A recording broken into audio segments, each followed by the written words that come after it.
तुम्हा सर्वांचं माझ्या YouTube चॅनलमध्ये पुन्हा एकदा स्वागत आहे. तर आजच्या व्हिडिओमध्ये 10वी गणित भाग 1 तर याच्यामध्ये प्रकरण क्रमांक 1 आहे 2 चलातील रेषीय समीकरण आणि त्या प्रकरणाच्या सुरुवातीला पान नंबर 1 वर पहिली कृती आपल्याला दिलेली आहे.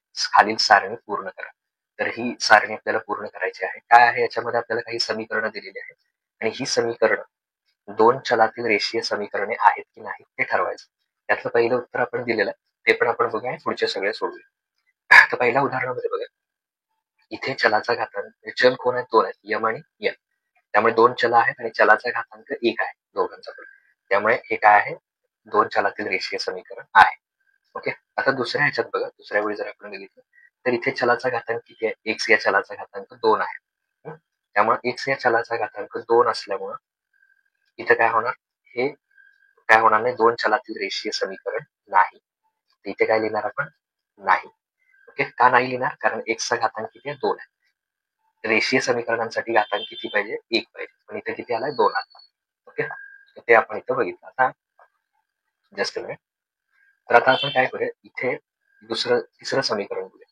तिसऱ्यामध्ये 2 चल आहेत, x आणि y आणि x चा घातांक 1 आहे, y चा घातांक सुद्धा 1 आहे आणि सहगुणक वर्गमुळात 2 वर्गमुळात 5 हे अपरिमेय संख्या म्हणजेच वास्तव संख्या. त्यामुळे चल 2 आहेत आणि घातांक 1 आहे. त्यामुळे हे सुद्धा समीकरण आहे. ओके. 2 चलातील रेषीय समीकरणे आहे. चौथ्यामध्ये 0x अधिक 6y वजा 3. 0x म्हणजे काय? x नाहीच आहे. 0x x नाही आहे त्याच्यात. मग y या चलाचा घातांक 1 आहे, परंतु x नसल्यामुळे ते काय होणार? 1 चलातील रेषीय समीकरण होणार. पण आपल्याला काय पाहिजे? 2 चलातील रेषीय समीकरण. त्यामुळे हे 2 चलातील रेषीय समीकरण नाही. 1 चलातील रेषीय समीकरण आहे, पण 2 चलातील नाही. तसंच इथे 0y आहे, त्यामुळे y कॅन्सल होतो, फक्त x राहतो. त्यामुळे हे सुद्धा काय होणार? 1 चलातील रेषीय समीकरण. पण आपल्याला 2 चलातील रेषीय समीकरण पाहिजे, त्यामुळे हे 2 चलातील रेषीय समीकरण नाहीये. त्याच्यानंतर 6व्यामध्ये इथे चलाचा घातांक 1 आहे, इथे सुद्धा 1 आहे.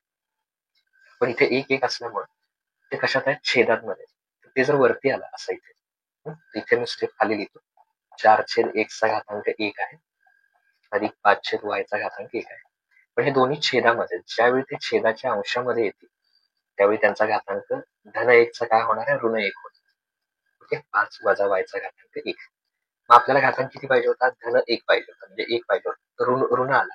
तर ऋण आल्यामुळे हे 2 चलातील रेषीय समीकरण नाही. ओके. हे त्याचं उत्तर आहे. आता त्याच्यानंतर शेवटचा जो की मी इथे लिहितो आता 4 हा 7वा 4xy वजा 5y वजा 8 बरोबर 0. आता इथे एकूण 3 पद आहेत. इथे x चा घातांक 1 आहे, इथे 1 आहे, इथे y चा 1 आहे. पण इथे काय होतं?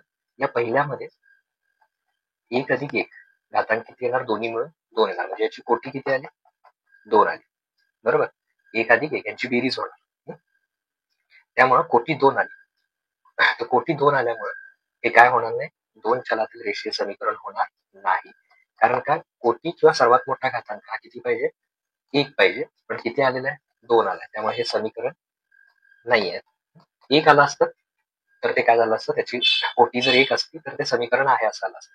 पण इथे 1 अधिक 1 2 येत असल्यामुळे कोटी त्या चलाची, त्यामुळे ते समीकरण नाहीये. ओके.